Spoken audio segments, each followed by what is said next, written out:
along with us, building on our models.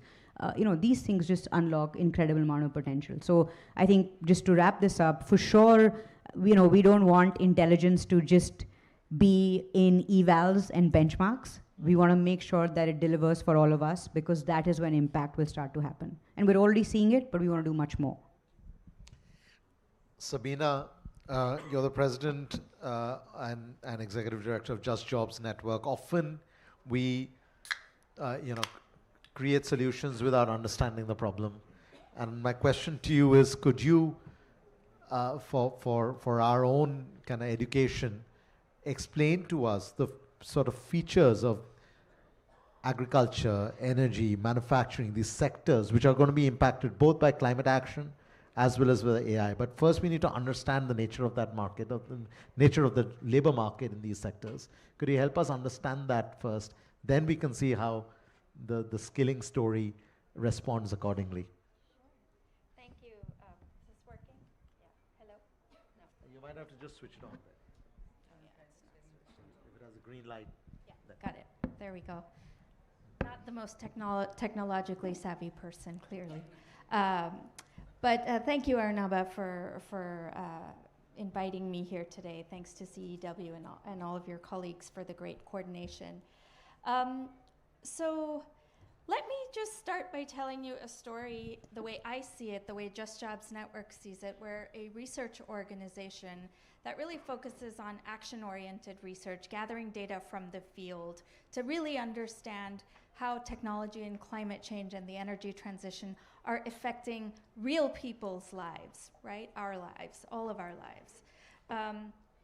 And so let me tell you the story of two Indias, right? There's one India that is characterized by high levels of GDP growth, very low levels of unemployment, 3.1%, that's nothing.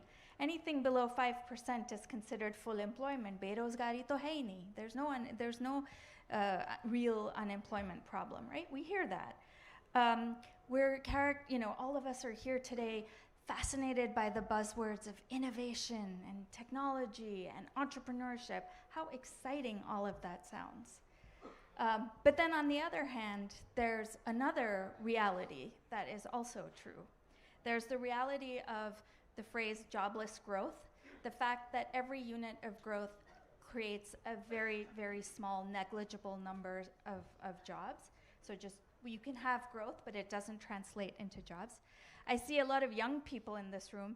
There are 370 million young people between the ages of 15 to 29 in India. Okay, that is more people just between the ages of 15 to 29 in India than the entire population of any industrialized country, United States, pick any industrialized country. We have more people just in the 15 to 29 age group, young people, right? And the unemployment rate for these young people is 3 times the total unemployment rate. But that's not even the problem. The reason our overall unemployment rate is only 3.1% is because most people don't have the luxury of being unemployed. They have to work in order to survive, in order to, make ends meet for their families. And so, and then you have this other backdrop where, yes, we do have innovation, we do have technology, we do have entrepreneurship, but there are not proper institutions to redistribute the gains from those to the broader population, right? So there's an accumulation of wealth, the rich are getting richer, and there's a large part of our population that is still struggling, right? We don't have the social protection systems in place to redistribute the wealth, and we certainly don't have the education and skill systems to be able to train and retrain. We've been hearing about skills development for a very, well over a decade now. And yet, if you look at the labor force survey, only 4.1% of respondents actually identify as having any formal skills, right? So I can go on and on about the problems with the education and the skills training systems. There's a glimmer of hope in the national education policy that has a vocational education component, but the 2 points, and then I'll stop. The pace and scale of the change that AI is bringing and the inevitable disruptions that it is bringing, we are not prepared for. And our institutions and our policies are not keeping pace with the scale, scale and pace of AI and its development. And so most people are actually being left out of the kind of AI progress that you might be hearing in these halls today. So I offer that as my view. I offer that as a provocation, and happy to delve deeper. Thanks for the reality check, Sabina. And that's a great point on which to turn to Dr. Claire Melamed, Vice President for AI and Digital Cooperation Strategy at the UN Foundation. Claire, this morning as well, in a different panel, we were talking about social protection that Sabina just referred to. But the scale of disruption that is coming, you've argued before that we need some kind of a global multilateral approach towards helping countries transition through this period of disruption. How do we do that? Well, if I had a simple answer, we wouldn't have all needed to gather in these halls. We are all here to listen to your simple answer. But thank you. No, and I think this is absolutely. And it was great, Sabina, just to hear from you just now. I mean, I think this. I don't know whether by design or by accident, but this panel flows very, very neatly. I mean, I think. I always have those same alarm bells, as you mentioned, when we hear about the jobs transition and when we see the figures that make it look like it's a smooth transition. At the macro level, you see figures about, the way in which jobs are switching, the way in which skills are switching, and it's telling an exciting story about opportunities for the future. But I think what we often miss is that it's not always those same individuals who are transitioning out of one job and into another job, or out of one set of skills and into another set of skills. That these changes that we see at the macro level often represent, terrifying, vertiginous changes that affect individuals in their lives, and that they are often not well equipped for. Age comes into this too, of course. We tend to focus very much on young people, on the way that young people can take advantage of new opportunities. And with those figures about the level of unemployment among young people, it's obviously a huge issue. But, at the other end of people's working lives, if you're the 65-year-old worker who is made redundant as a result of technological change and AI, someone may step in to replace that job with a different job, but it probably won't be you. So I think, we need to think about the costs of transition as well as the benefits. We often focus very much on the benefit and the excitement, and that is something that needs to be planned for and realized, or else it won't happen. But I think we need to give as much thought to how we manage the costs of transition. All eras of big historical technical change have huge costs as well as benefits, even if they're relatively short term. And everything tells us, political history, social history tells us that we need to think seriously about those costs, which kind of does come back, of course, to social protection, to other kinds of rules. So I think, just thinking about this at the global level, social protection schemes necessarily primarily tend to be administered at the national or even the local level in alignment with local contexts and so on. I think that's incredibly important. But I think there are two issues that are worth talking about when we are thinking about what are the kind of global governance arrangements and global rules that can help countries, people, companies to manage these transitions. One, of course, is around the redistribution of wealth.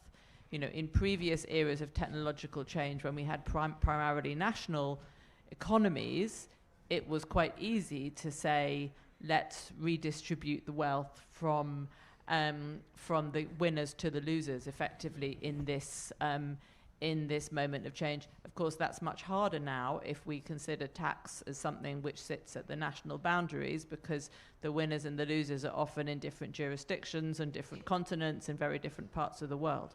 So if part of the solution is some form of transfer from the winners to the losers, even in the short to help, even in the short term, I think the institutions through which that's going to be done need to be thought about. At the moment, we don't really have the institutions to do that effectively. I don't know what they would be. The political obstacles, as we know, would be formidable. But I think that does need to be a part of change. A second response to transitions, not just technological or environmental transitions, but any kind of transitions which people always do, which is hugely difficult and controversial politically, not least in my country, is of course migration. We can move money to where people are, or we can move people to where money is, or jobs. We can move jobs to where people are, or people will move to where jobs are. And in an era of huge upheaval, of where the dimensions and of inequalities are shifting, that is always going to be something that people do, whether we like it or not. So I think often, migration is another huge political debate that we talk about in very different contexts, but I think that has to be part of thinking about the global impact of this big change that we are seeing in our labour markets. Well, it's interesting you brought up the migration issue, because the other aspect of migration is not just the demand pull of a more prosperous market, but the environmental push resulting from a changing climate, which takes us back to which are the most exposed sectors. I mean, Sabina, I want to turn it back to you. We've identified, as you know, at CW, we've identified the potential for 48 million new jobs that can be created across 36 new value chains in the green economy. But the first question we have to ask is, who's going to get impacted more first by the AI disruption as well as the climate disruption? Do you have a sense on that? Sure. So I do think this is a really important conversation in the way that you're articulating it, Arnaba, because it's easy to say, okay, let's look at the impact of AI on jobs, but that's not the only thing that's acting on the labor market, right? There's also there's climate change. There's also the energy transition imperative. There's pandemics. There's trade shocks. There's so many factors, and at the end of the day, all of these forces are affecting you, right? So it's not just one force. We can't look at these different forces in silos, because the labor market, the group of workers, is just one. You're being affected by many things, right? And within that, Arnaba, I like to look at it, rather than sectors, because there's a lot of conversation, a lot of research that talks about what are the next big sectors, right? We can talk about green jobs, or we can talk about,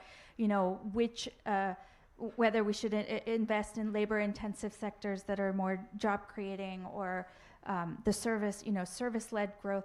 At the end of the day, I think the fact of the matter is that people make decisions locally. And what we're not doing in the job conversation is having a very local conversation, right? What do your parents think about your jobs and where you might be able to go to? That's how people make decisions about jobs, not at the 10,000-foot level, what sectors are growing, right? So that's one thing. The second thing I want to say is look at this in a socioeconomic segmentation, right?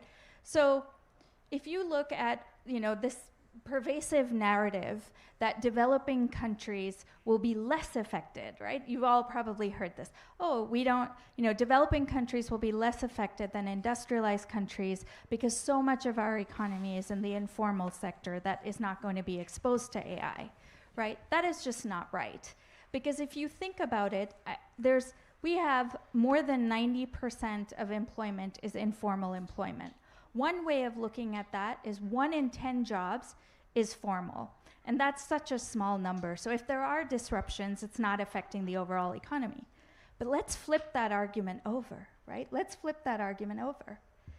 If that is the only number of formal, good quality jobs that we have, and those jobs are going to be disrupted, and dare I say that people in this room are part of the very large youth population that are going to be applying for those very small number of jobs that are going to become even less, right? That affects us directly.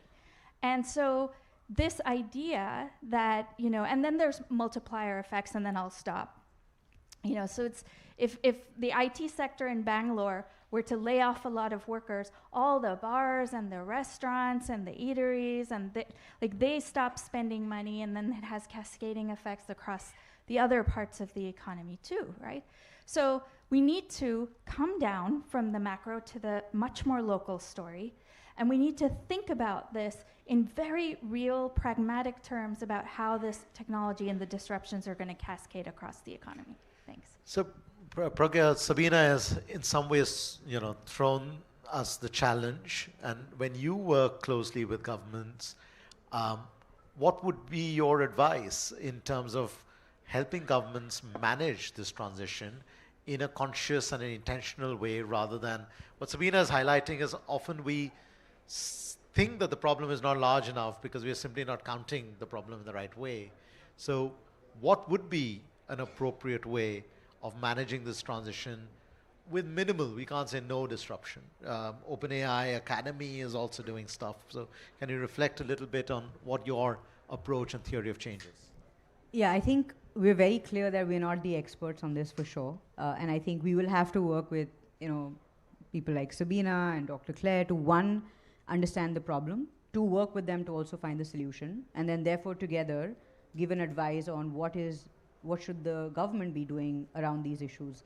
I'm not trying to skirt the question. I'm just being, I think, very candid that, we have people within OpenAI. We have a chief economist, Dr. Ronnie Chatterjee, who we've got on board, who is actually thinking about this day in and day out. And we have a whole economic research function within the company, within the research lab, to actually think about, one, how is ChatGPT being used across the world?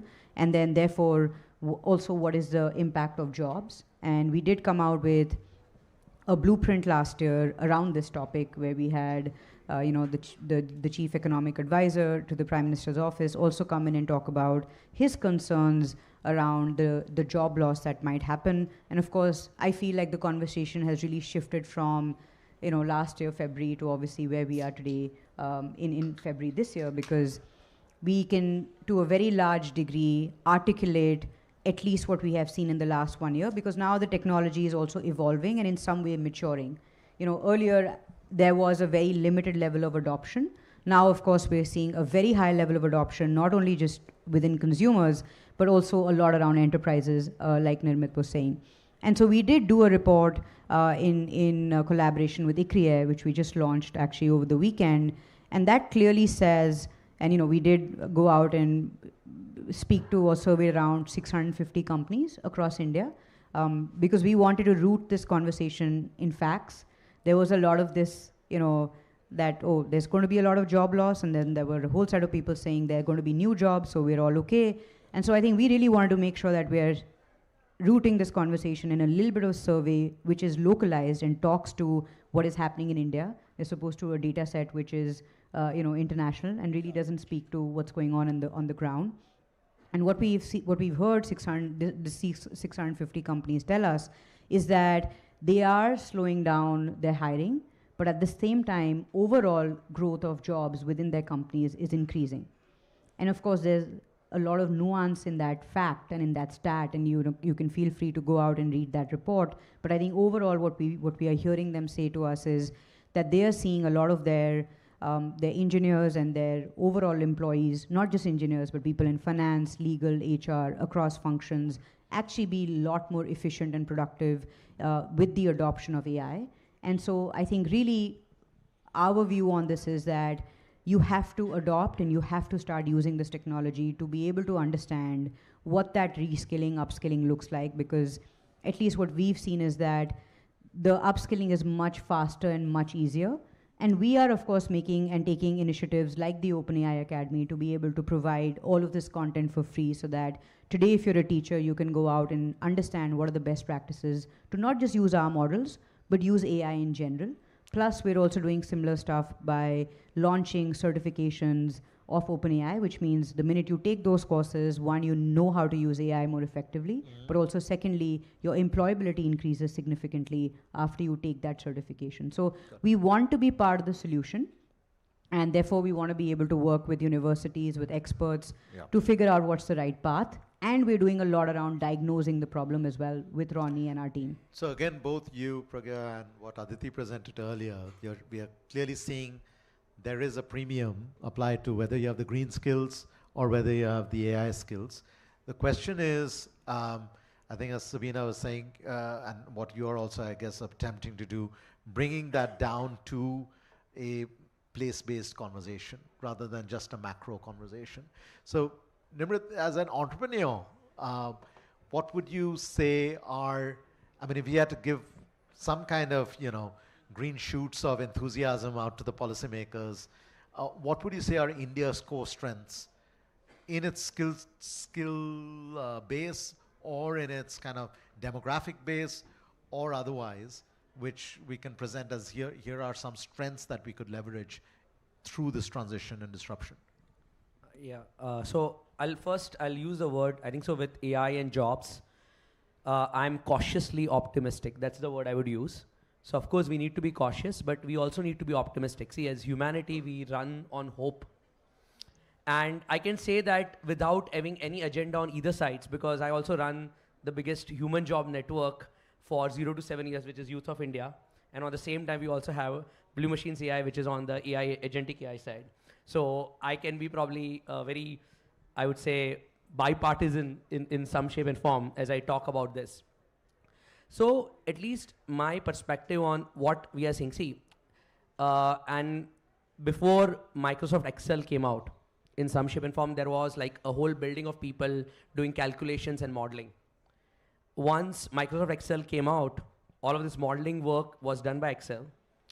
These people got out from the repetitive task and started doing something creative. And in today's world, and I'm talking about AI today, and I really believe AGI is really far away. I think so. It's not going to be that that humanity is going to get destroyed. It's far away. So in today's world, as I see, the jobs are getting unbundled in some shape and form. The repetition part of the jobs is going to go away.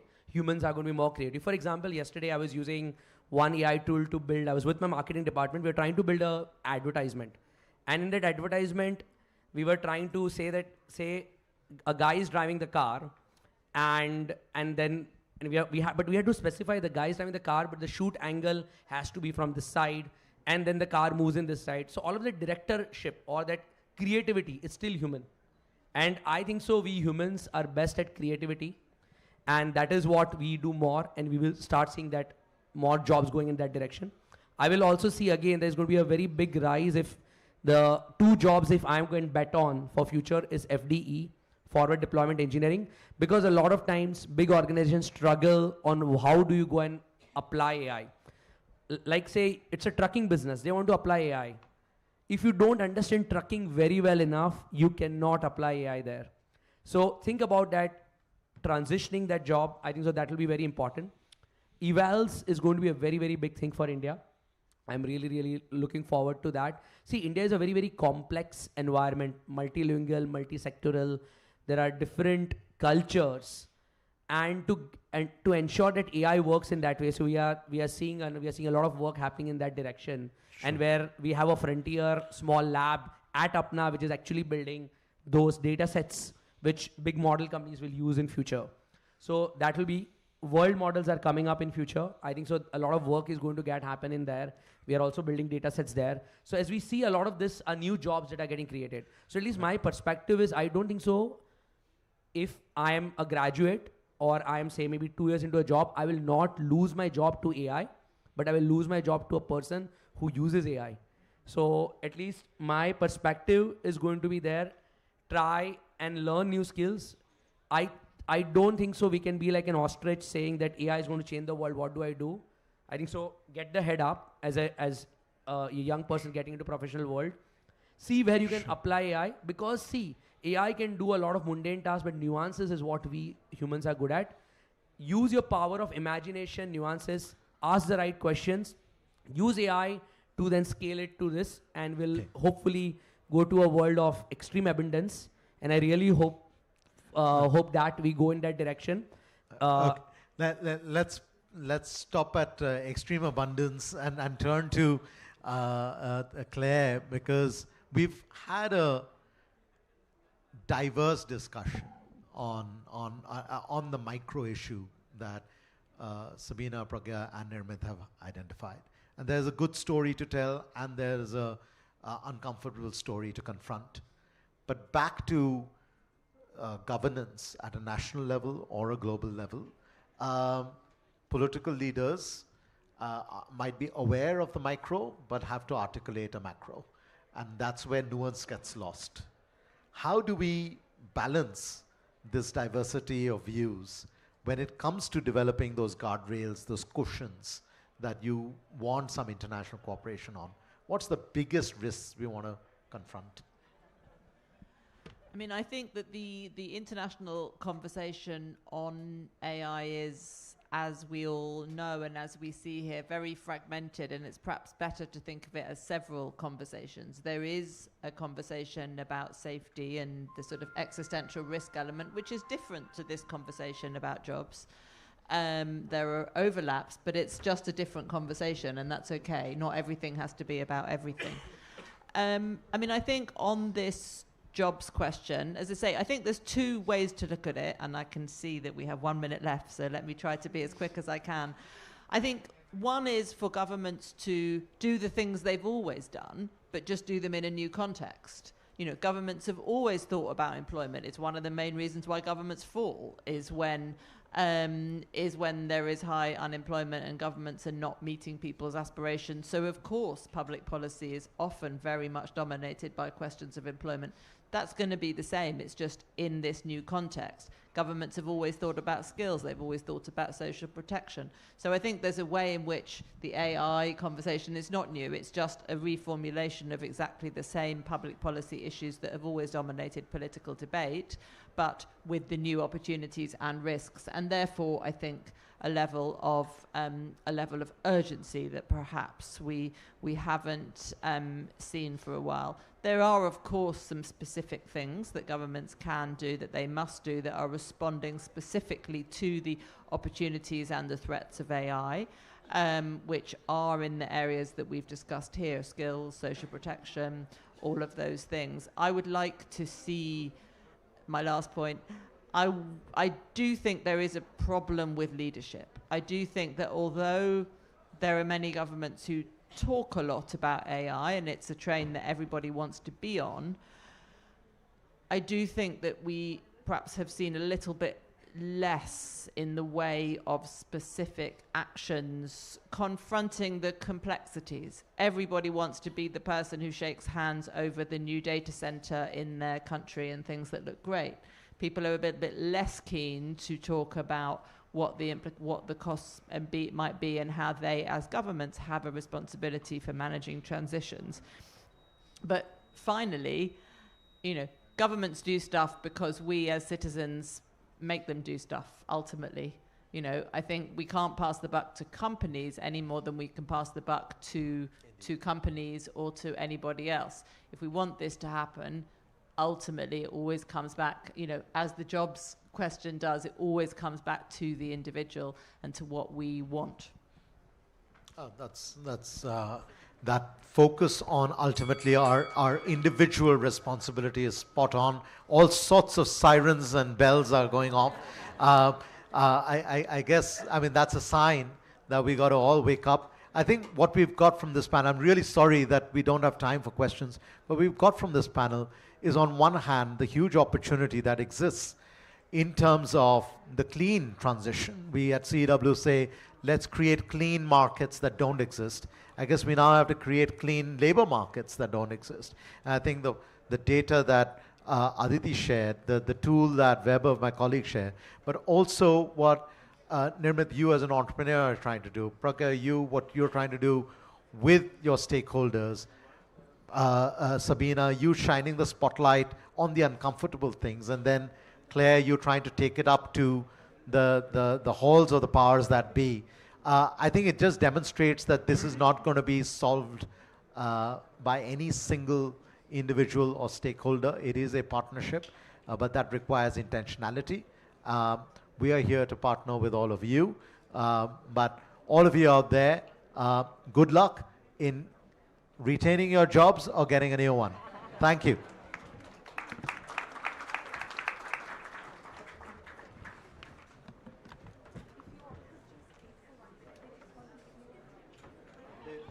They want to give us a memento.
So let me just attend remotely and chip in only very fast. So, but great, I think you just carried the whole show. So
an opportunity. This white paper has been truly an incredibly collaborative effort between a lot of different stakeholders from the ecosystem.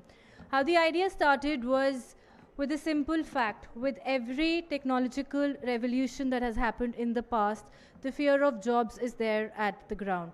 And how do we address that? You know, be it the industrial revolution, the internet, or the cloud, all have started with natural concerns around job fear. But if you look at history, also proves that these new opportunities have created new pathways for growth, career development, and for prosperity of the community at large. With this, we are hoping that today our white paper will guide all of you on how AI can shape a narrative journey for not just India, but all of us individually as well. At Process, we are doing our bit to unlock AI first world for our 2 billion customers, and we believe that this technology is growing at an unprecedented rate. With that objective, our idea was very simple. We wanted to take a deep dive into 5 core sectors for the India's economy and understand how AI is really shaping the narrative for those sectors. Over the past few months, I would say 6 months, we've gathered 150 plus experts across industry, startups, innovators, and policymakers, got them in a room together, had hours long of conversation. I see a lot of you here from our roundtables, and thank you to each one of you who contributed to this. This initiative actually is the brainchild of Mr. R. Chandrasekhar and Siraj, who's here with us, who have, conceptualized this from the start and nurtured it to the place where we have come so far. So truly, thank you both for shaping this narrative and helping us come this far. I remember, Abhishek sir, when we first presented this concept to you, RC sir was on call, Siraj and we were in the room. We were hoping that the idea resonates well with you, but you and your department have been so grateful to us. Within 48 hours, we had a green signal to go ahead and plan everything. And this morning, I learned that 48 hours was also a stretch. You had on the spot decided to give us a go-ahead. But thank you, sir, to you and your department for shaping and allowing us to be a partner in this journey with you. With that, I understand you have a busy schedule. I would like for the audience to hear from you. The summit has opened, such great heights on what India can do for the world. And, you're not just the man of the hour, but the man of the decade in this AI world. And I now invite Mr. Abhishek Singh to take the stage and give his opening remarks. Thank you. First and foremost, I would like to congratulate the entire team, especially led by R. Chandrasekhar sir, to whom I owe it to bringing me to this whole domain of digital government and technology, in which I am spending like now my 10th year in the building that he ushered me in as a young deputy secretary way back in 2009. So many thanks to you, sir. I've learned a lot from you. And in fact, when the thought came, when Siraj came and told me, and Siraj also I met in Kennedy School. So when he came and told me that we want to do this, I said, why not? Let's go ahead. How quickly we can do this. It's great that this whole thing has come to fruition. And all these sectors, all these 5 reports that came in, and the 5 roundtables that happened, I was able to attend, I think 1 or 2 only, 3, 1 online and 2 in person. So great discussions, great group of experts who shared. Ashok Gulati is here, with whom I had the fortune of working on in 2014 on the expert committee on reimagining FCI, restructuring of FCI. So that time, all the panels really had contributed a lot, and the report that has come out, the white paper, will be something that will become a policy prescription for many departments, if they so wish. From health, I have heard good reviews. So you have shared with almost all the domains, and I'm sure every department will have a lot of learning there, will ensure that this is not only put on website, but is actively shared with all the state governments, and kind of helps us create a roadmap of what we can do. And in a way, this is the way we had tried to design our Impact Summit as well, that instead of just being a talking shop, we kind of come out with some concrete deliverables. And towards that objective, we started early. We started with the pre-summit events. We engaged multiple experts. Instead of government doing all the sessions, we got experts from all domains to join in, chip in, and it became like everybody's summit. So there is so much of inclusion in this whole curating the agenda for the summit that is leading to what we are seeing, queues of people from day one coming in. And in fact, we were wondering when we were planning the whole event, we were focusing on the big days when we had the celebrity speakers. And we were thinking the first day will be easy because we didn't have any celebrity speakers. But those of you who were here yesterday could have seen it was no less than a Coldplay concert, people walking in.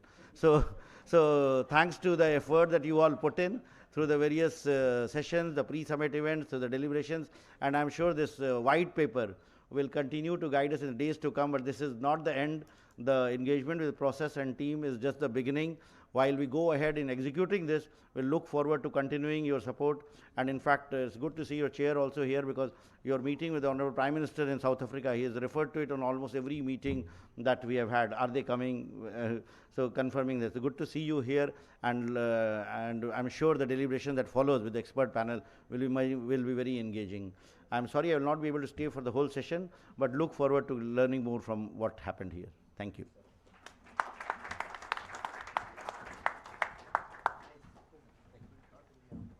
Thank you, sir. We're truly grateful for Métis and India AI's mission support in this entire journey for us. Our next speaker has truly been the North Star for us for this entire duration of the project, right from conceptualizing it to spearheading all the anchor. Yeah. I think we can release it in his presence. Yes, yes. Okay. So can I also invite Nicola, David, Euro, Sehraj, Tirtho from BCG to be on the stage. We'll do the report unveiling in the presence of Abhishek, and then we'll continue as per the agenda. Can I have more books, please? Yeah.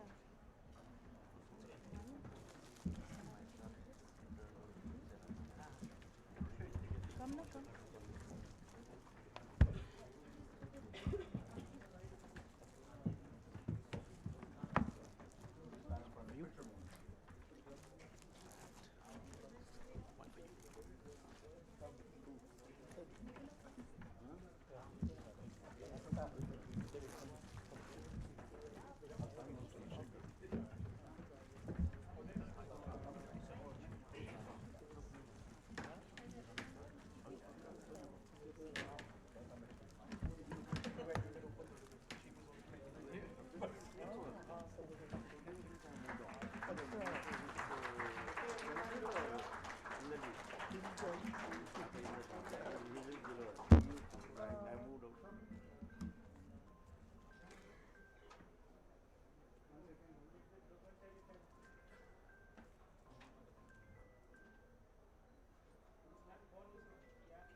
Somehow manage here, but I know, I can imagine, I can only imagine what it must be like.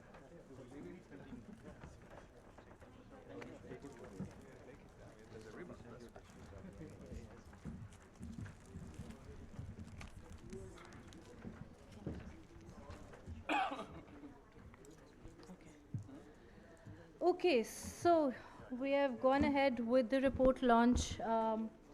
We'll share a QR code for all of us as well, to download and look at the report. We have some copies here for you to share as well.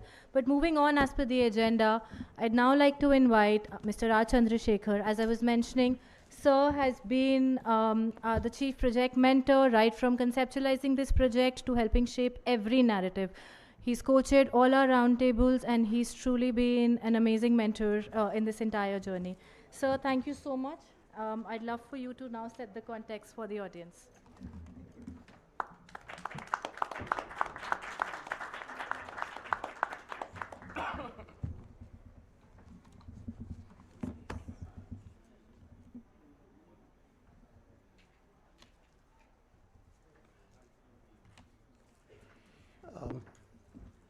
Thank you, Astha, for that introduction, and very good evening to all the audience, distinguished audience here, my fellow panelists and fellow co-chairs, Sehraj and the team from Process, David, Alan is here, and the very, very competent team from BCG who have helped craft this entire document and put it all together based on the roundtables.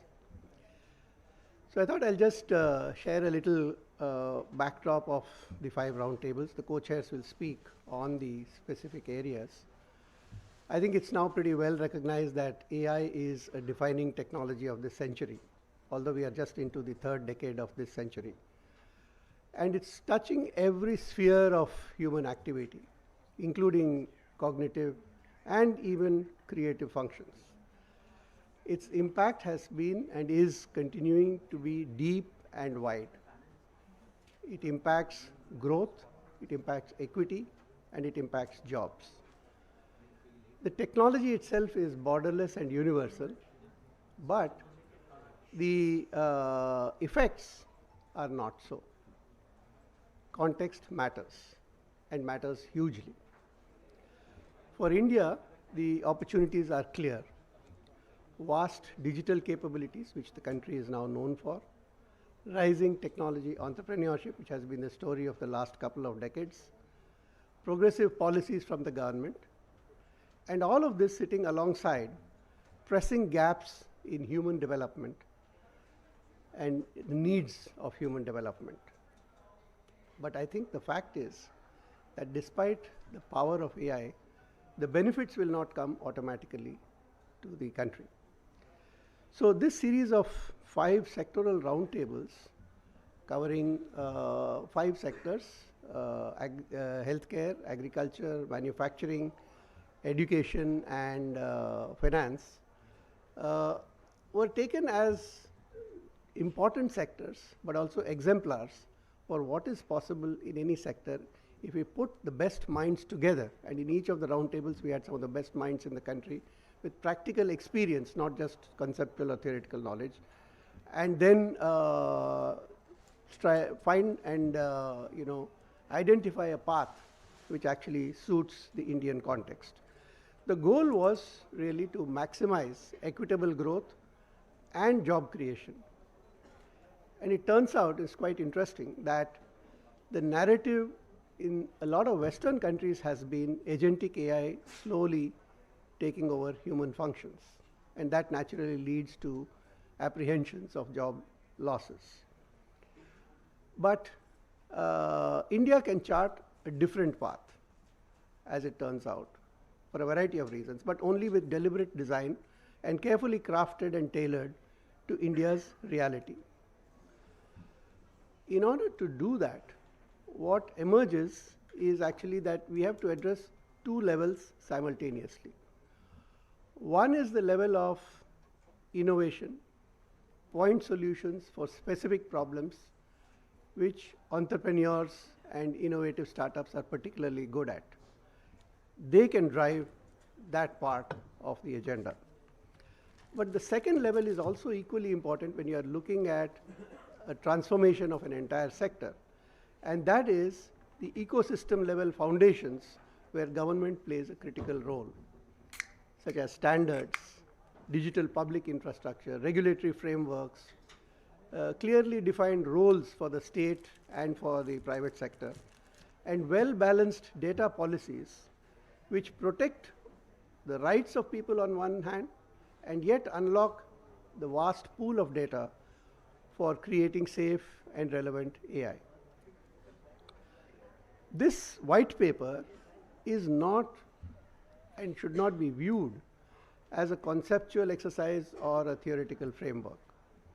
It is actually a very practical approach based on working ground level examples which are there on the ground today in each of the sectors, and they are cited at great length in the papers in each sector.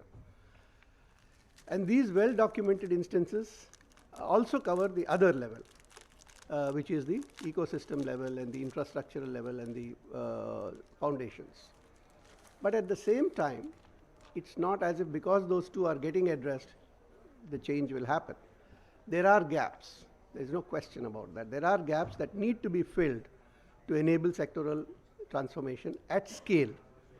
And these 2 have been spelled out in the white paper based on the consultations. So I'll just give 1 or 2 examples, and I will not go too much into the details. For example, in healthcare, there are startups which have demonstrated and are actually providing a service which captures a direct conversation between a person, maybe a health professional, maybe not, and a patient in the local language, whatever is the local language in that state in India, and converts it into a medical case sheet ready for use by a doctor.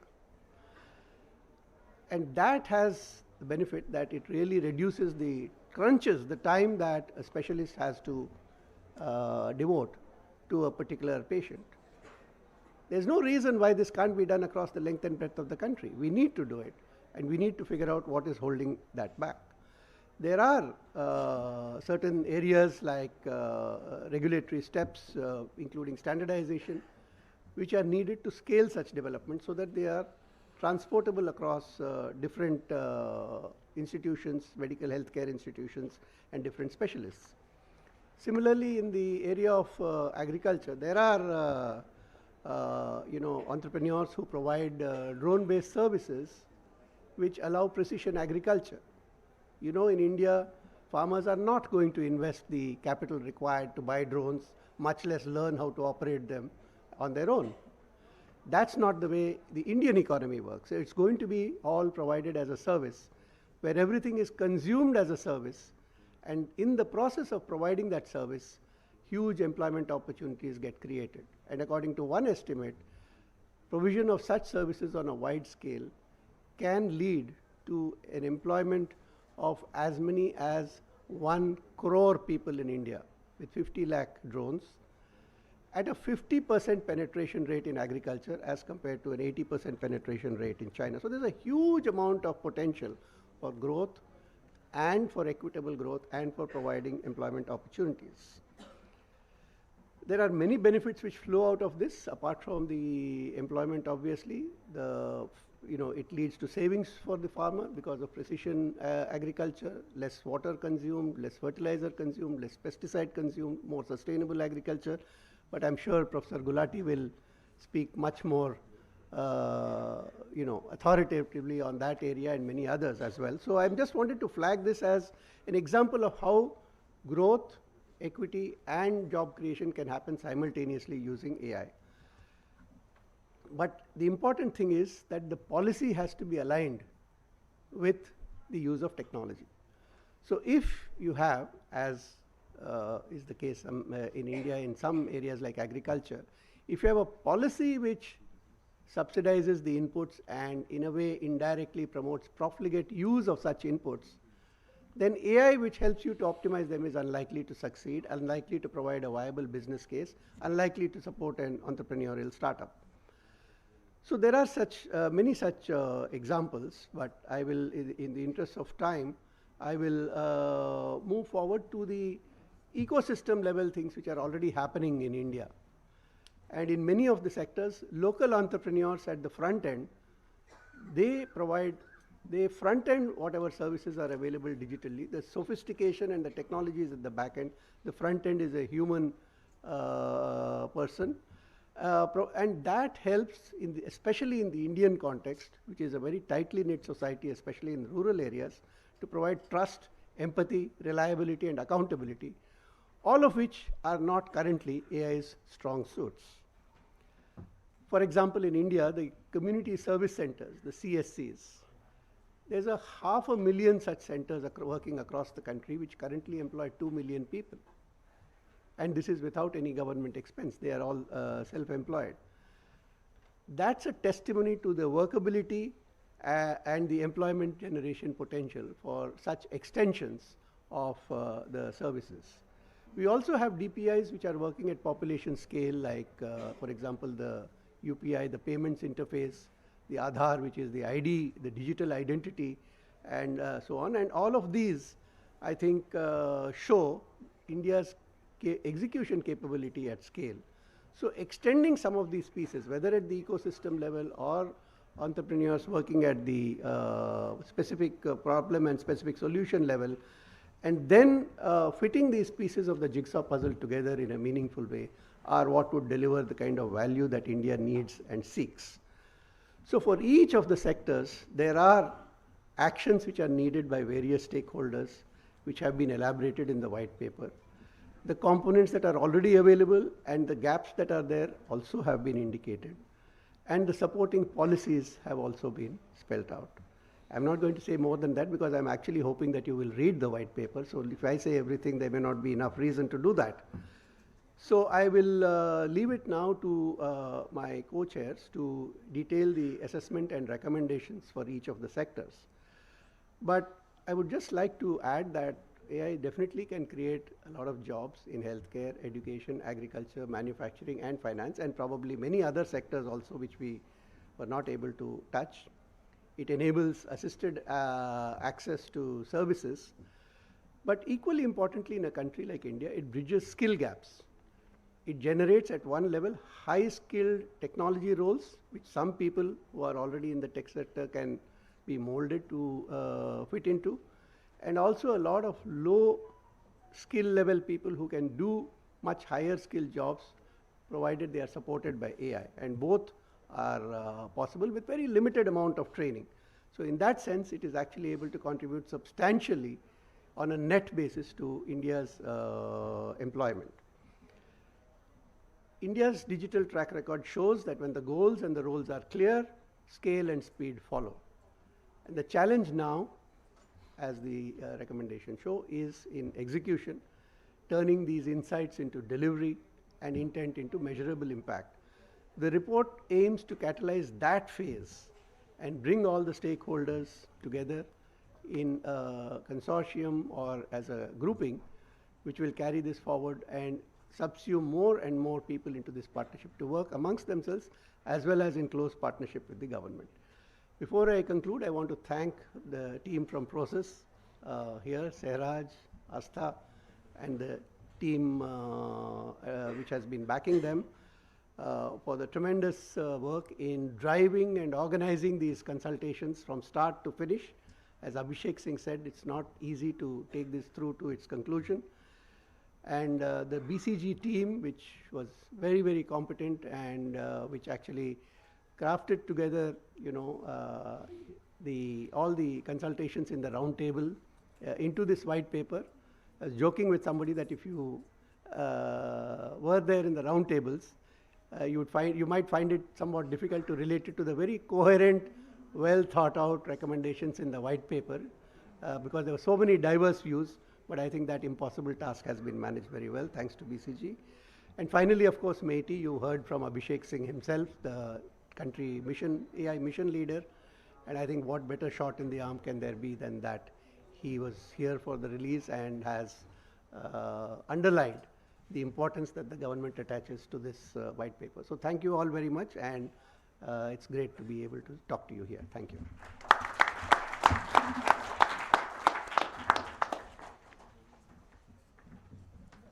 Thank you, Mr. Chandrasekhar. It's been an absolute pleasure learning from the best.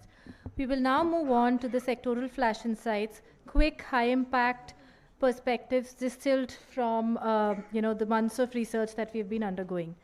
Starting with the agriculture sector, our focus was on AI as a tool for rural resilience and scaling deployments, increasing farmer share in the last pie. And we are very delighted to have Padma Shri Dr. Ashok Gulati, whose entire life and research has been dedicated to this field. Sir, I invite you on stage now.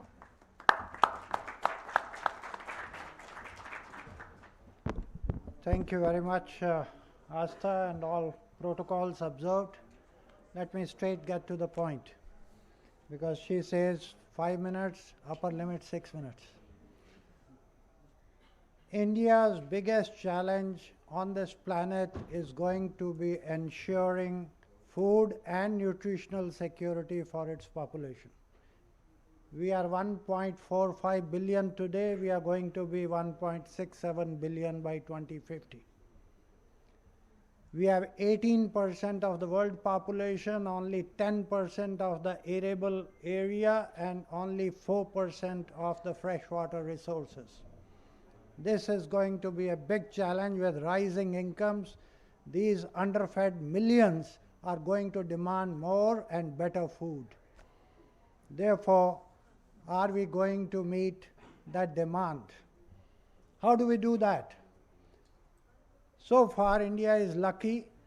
In my childhood, I had seen literally famine type situation, drought, back-to-back droughts and PL 480 and all that story. Today we have emerged as the largest exporter of rice in the world. But the future in this race to produce more, we have damaged our soils, they are in ICU. Water table in Punjab, Haryana, the Green Revolution belt is going down by 1.5 feet every year.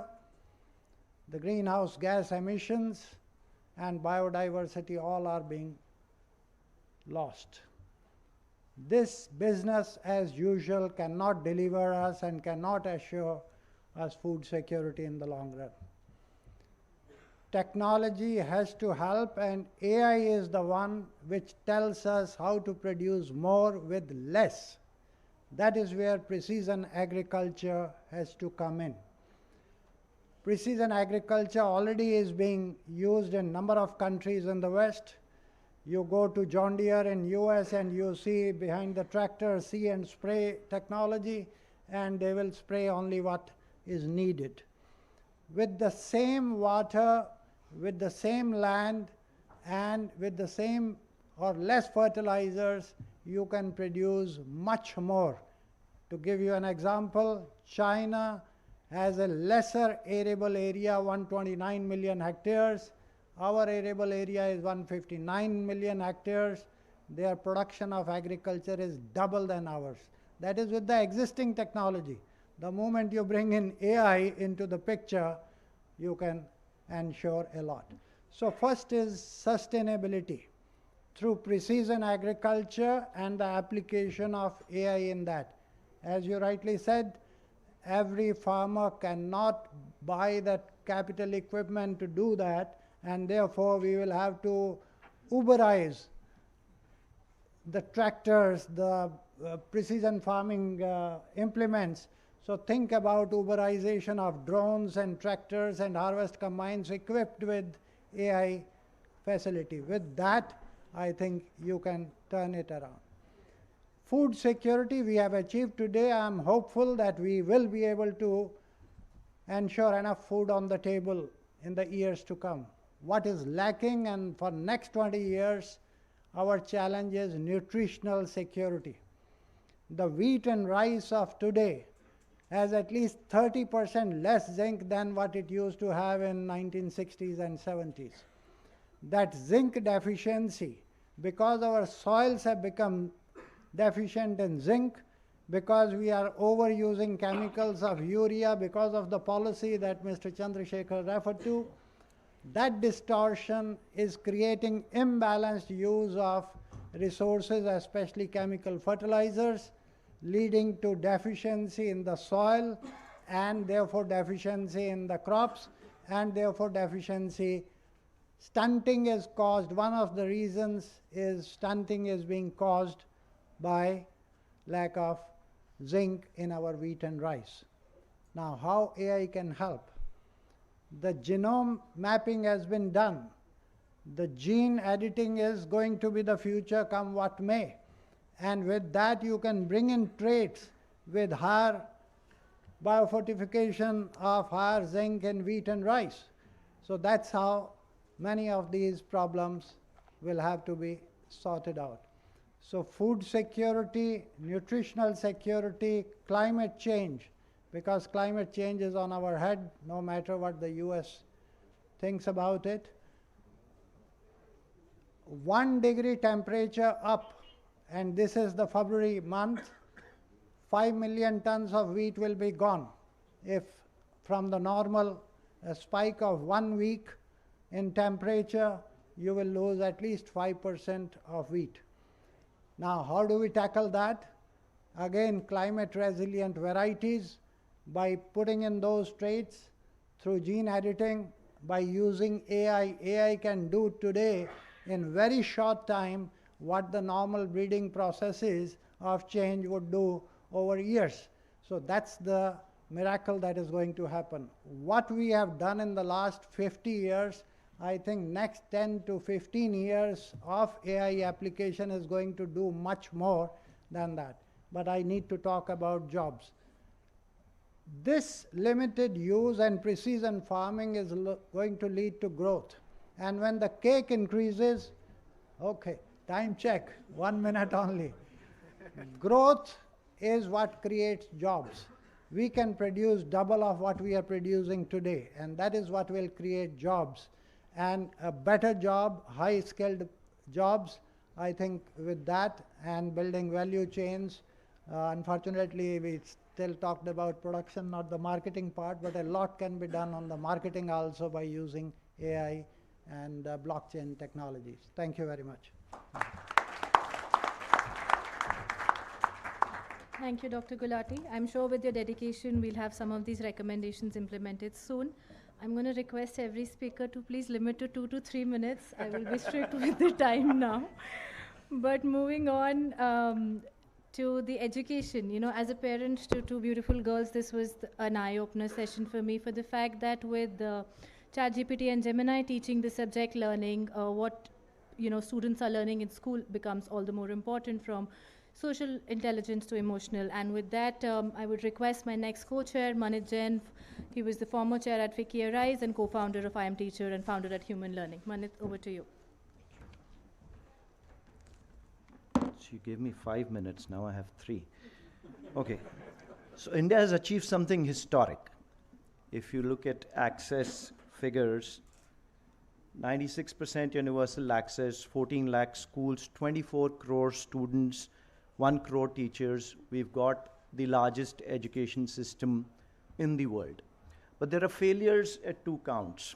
One is at the level of quality, and the other, even more glaring, is at the level of relevance. So we all know that many of the graduates, even from the best institutions in the country, lack basic employability skills, which means they're not equipped for jobs of today.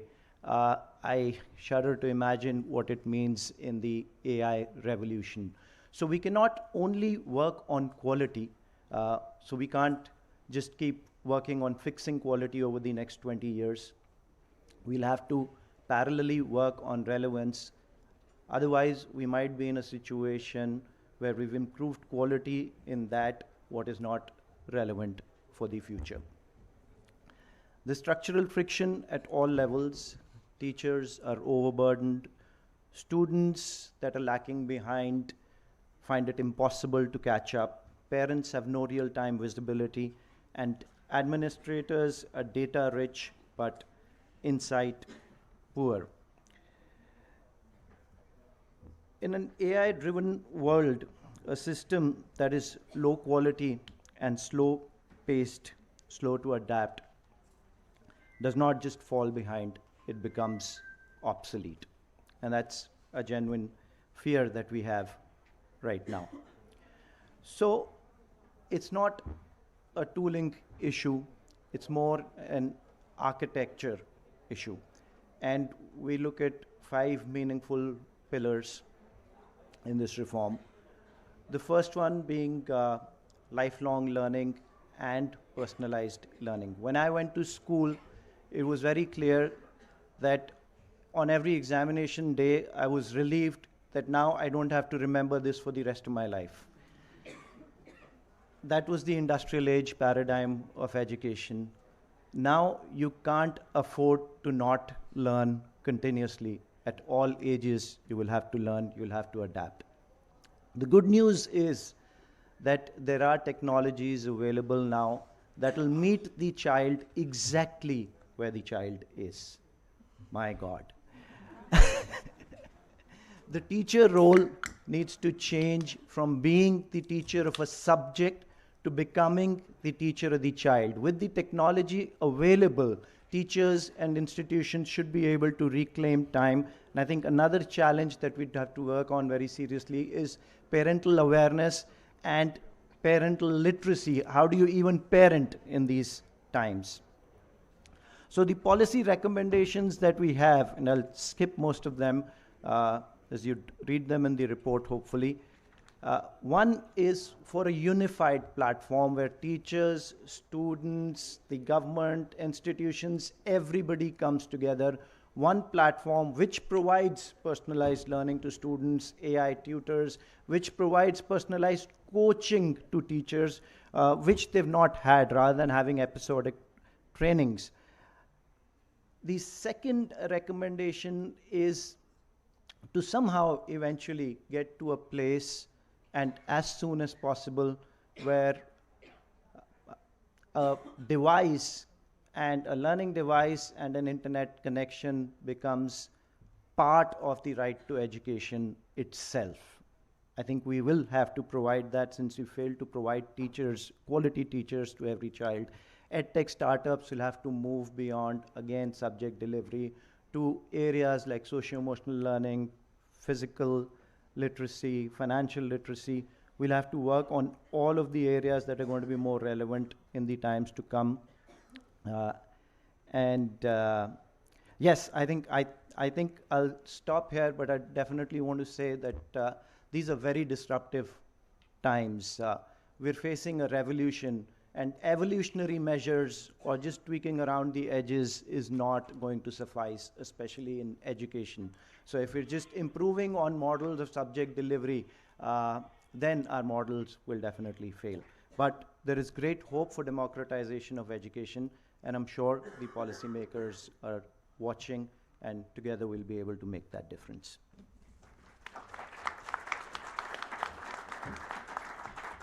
Thank you, Manit, for keeping it very crisp and on time. Thank you.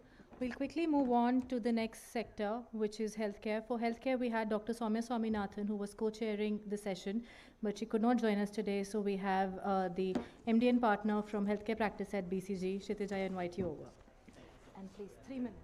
Absolutely. I will try to catch up a little bit. But thank you so much on behalf of BCG for giving us this opportunity to share our views. Healthcare itself, as you all know, is pretty much a daily miracle in India. We have low infrastructure, low resources, uneven access, but so much so that in most other countries this would have resulted into some social chaos and unrest. But in India, we are delivering high quality, competitive care, which is actually also significantly improving in terms of outcomes. 20 years back, when I started my healthcare journey, institutional deliveries were standing at 39%. Today, we are at 90% plus.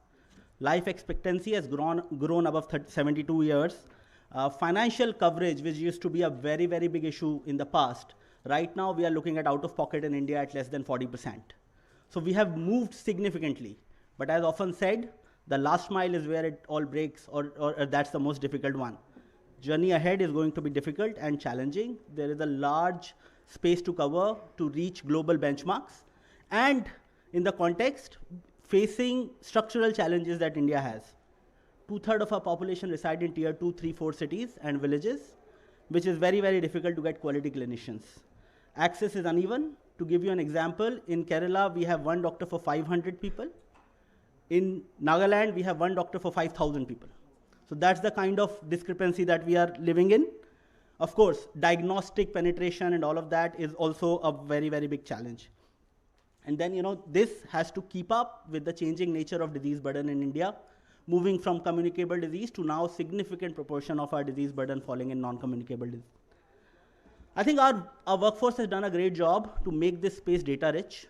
Health workers on a day-to-day basis are collecting a lot of data, unfortunately in physical copies, but it is sent up for recording and reporting. That's where we believe that AI can play a very, very important role. If that data can be connected across programs, across systems, and standardized, we will see a massive unlock opportunity. We believe AI can amplify human capacity and be a real force multiplier to deliver access with quality. When the group was deliberating on potential opportunities, we arrived at 4. Let me cover them quickly. Access at scale. Professor Dr. Chandrasekhar spoke a little bit about what kind of access can be created using tools. Right now, there are solutions which can actually measure cough on a phone and predict what kind of TB incidence can be there.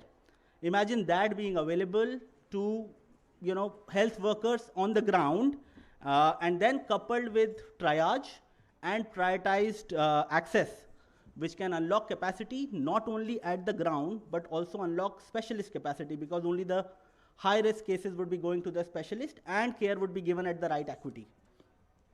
The second one is around quality.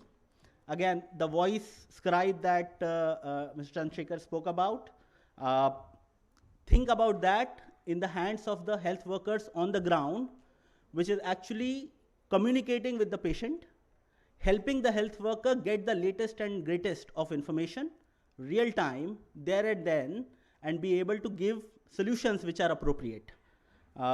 It reduces subjectivity, it enables the health workers to get trained faster and better implementation of processes. Of course, cost burdens, better actionable insights are stuff that is very, very obvious. We believe significant amount of job opportunities getting implemented, whether these are talent who will build these solutions, but also clinical capabilities to use this. Of course, the paper speaks a lot about what needs to be done. We'll need to do it in an ethical and safe manner, but I think there is enough evidence and capability in the system to be able to execute it. Thank you. So there's a lifetime counter now running on the screen for the session to end on time, but we have 3 more speakers and a lot of insights to follow.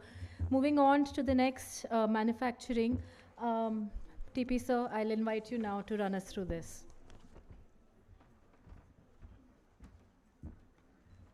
Good afternoon. How many people in this room from manufacturing? Fantastic, great. This is for us, guys. Thank you, good to see you. I'm going to make this very, very quick. Manufacturing is a topic very, very close to my heart. I've been in manufacturing most of my life. But I think the opportunity we have is once in a lifetime. The journey started because some months ago, I got a call from the government saying that, listen, you guys do a lot of work on AI for the large companies. Why can't we bring AI to all our MSMEs in India? And I started thinking about it, and I really appreciate the opportunity that Saraj, you and Mr. Chandrasekhar gave me to work on this report. I don't know how many of you know in this room, but we have our MSME sector in India employs 230 million people. It produces 30% of India's GDP and 50% of India's exports. That's how important it is. So when we started doing more research about this whole area, we found that a lot of these MSMEs struggle with a few things: lack of capital, lack of technology, lack of resources, and lack of the ability to actually do all this. And that's what actually came out of the report. But what I get really excited is this. All of us in this room that come from a world of manufacturing, the amount of data that actually gets processed is only about 1.5%. Now think of what we can do. If we can take the power of all the big AI that's happening out there and what's happening in this whole conference and apply it on the factory floor, that's what we need to do, because that's the only way we in India can transform manufacturing going forward. So my goal in life is, with all of us help, if we can find technology and solutions at an affordable price to bring what happens on the big AI on the cloud down to every factory floor in India, we will transform manufacturing. So I hope all of you have a look at the report and hopefully give us back your feedback and ideas to really make a huge amount of difference in manufacturing in India. So thanks very much. Thank you, sir, for keeping true to the time. I appreciate it. Moving on to the final sector before we head for the closing remarks, I will now invite Mr. Vikas Agnihotri, who was co-chair of a finance roundtable. Thanks, Vikas. Thank you, TV. You thought you got off easy, huh? I will. Yeah. Thank you. He's like, I can go. Good evening, ladies and gentlemen, and thank you for being here at this point of time. And I'm sure you're here because of the fact that you do believe that AI is going to have a massive impact on all of humanity. In fact, it's going to create more opportunities than any other technology so far has. There's no doubt about that. We in India on the finance side are actually in a really good state just because of the finance stack that we have. It's a stack that helps us process massive amount of transactions with speed. It has scale, and it also helps us inclusion. And we just heard about TP in terms of talking about the MSME opportunity. So I'm going to really give you a very brief opportunity in terms of structural headroom that exists, which the financial services really needs to look at and try and solve for. We have a credit inclusion gap. Think about the fact that we have almost, if you think about the individuals and MSMEs that are outside of the formal credit, the opportunity there is 3 lakh crore of lending that 70 million of the MSMEs don't get today, because while the systems exist, there are other things that are a problem in terms of trying to reach them. Maybe they don't have a footprint, they don't have a credit infrastructure doesn't really help them to get onto a formal economy. So will AI help? Of course it will help. You have cost and productivity issues. We have actually seen that over the past decade, OPEX costs have gone up by 11%. You have actually IT costs growing at 16.8% on a CAGR basis, and real income is actually has actually been around 11%. So what has to change if we have to survive? It has to be productivity. How will productivity come in? It'll come in by technology, by AI, and many other things that will happen in terms of redefining some of the processes and systems that we actually work on. We also have a risk cyclical risk and asset quality stress that we do see. If you're in lending, if you've been in finance, you know there is a cyclical risk that happens.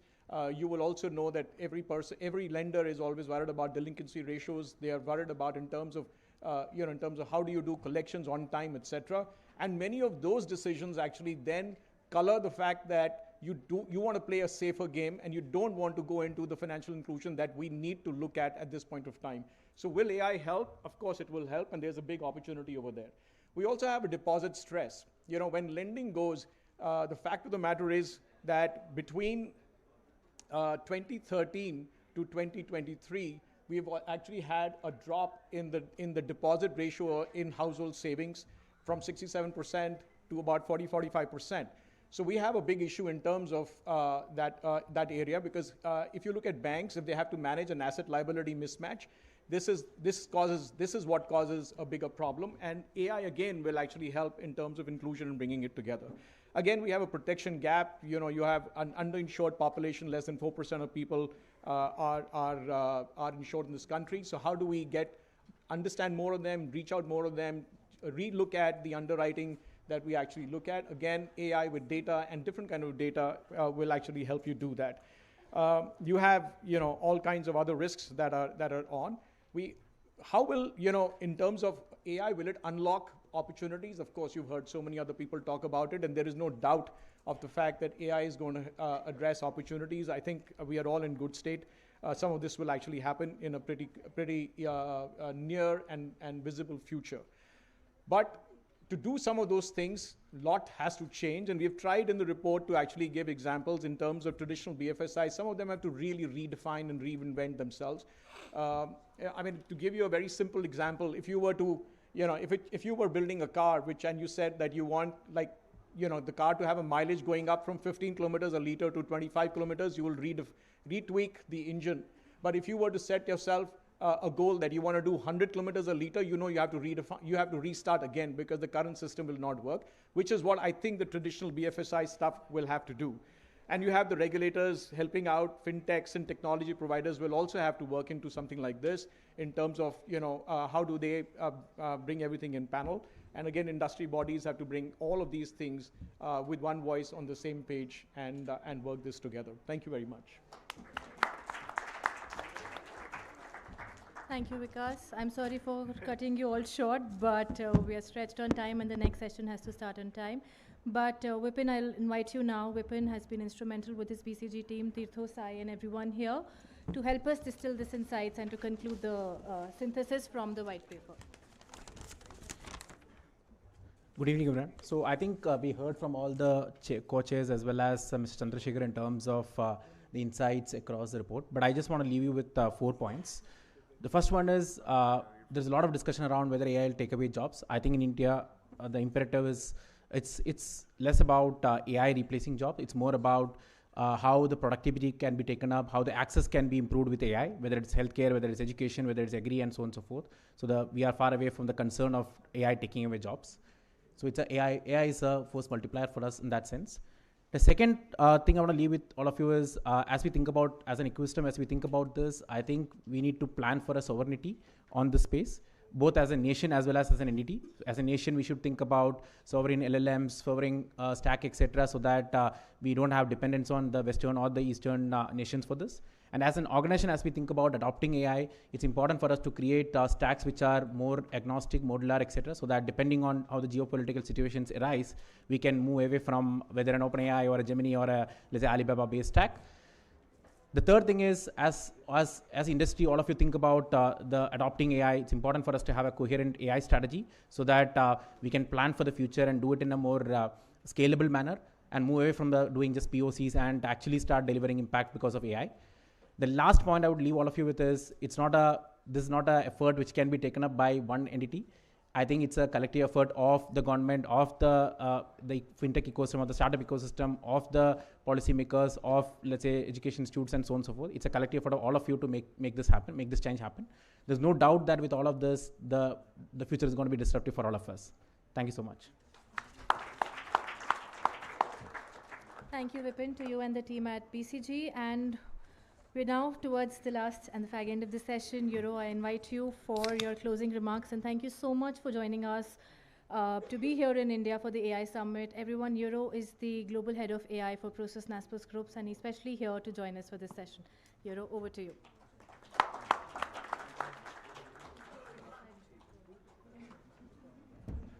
Thank you very much.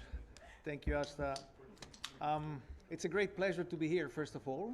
And I first want to thank Abhishek Singh from the Ministry of Electronics and Information Technology, Art Chandrasekhar and the BCG team for their partnership. Thank you very much.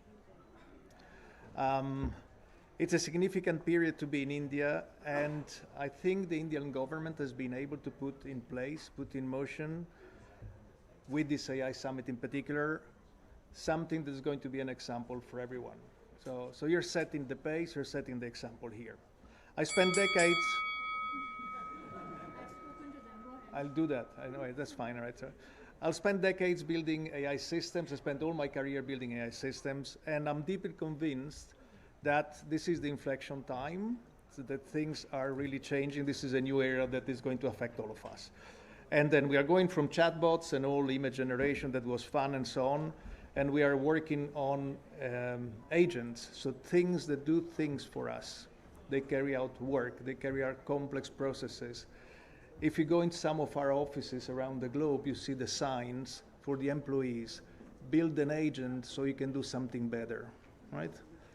It's affecting everybody. So in our company, we built about 40,000 agents. So the employees in our companies are build the agents for their own work, right?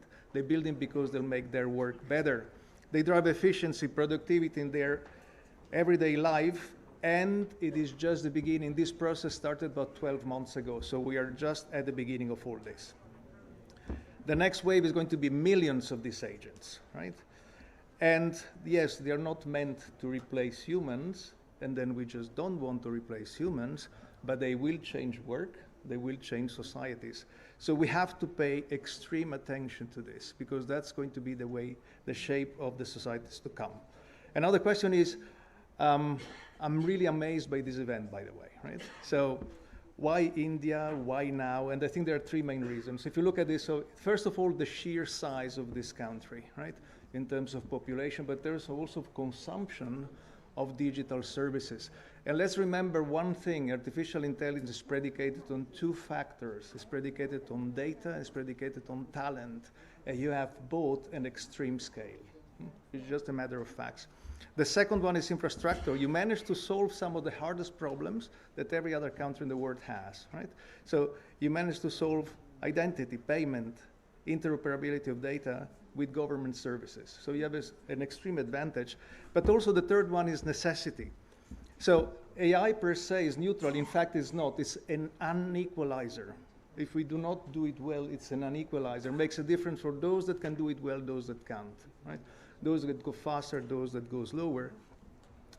And it challenges everything, healthcare, agricultural productivity, and so on. So we need to have solutions that work for everybody, which is what produces essential AI, not technology, AI that makes a difference. And I think that you are working on that direction, so that's something that we all are going to learn. So we are proud investors in this Indian ecosystem. We have invested in many companies, PayU, Misho, Swiggy. So we are investing in many of the native companies of India, but we do it because of many reasons. And that the main one is that in the past we used to go and check and learn from US and from China. Now we come to learn here. There's a degree of experimentation and speed. Right? It is true. It is actually true. A degree of experimentation and speed that sets the example for everybody else. So I'd like to express our gratitude to the government of India. We are deeply honored for the partnership with the Ministry for Electronics and Information Technology, the India mission, and the various co-chairs. Thank you for the partnership. You are setting an example. We are looking forward to continue working together and building together. Thank you.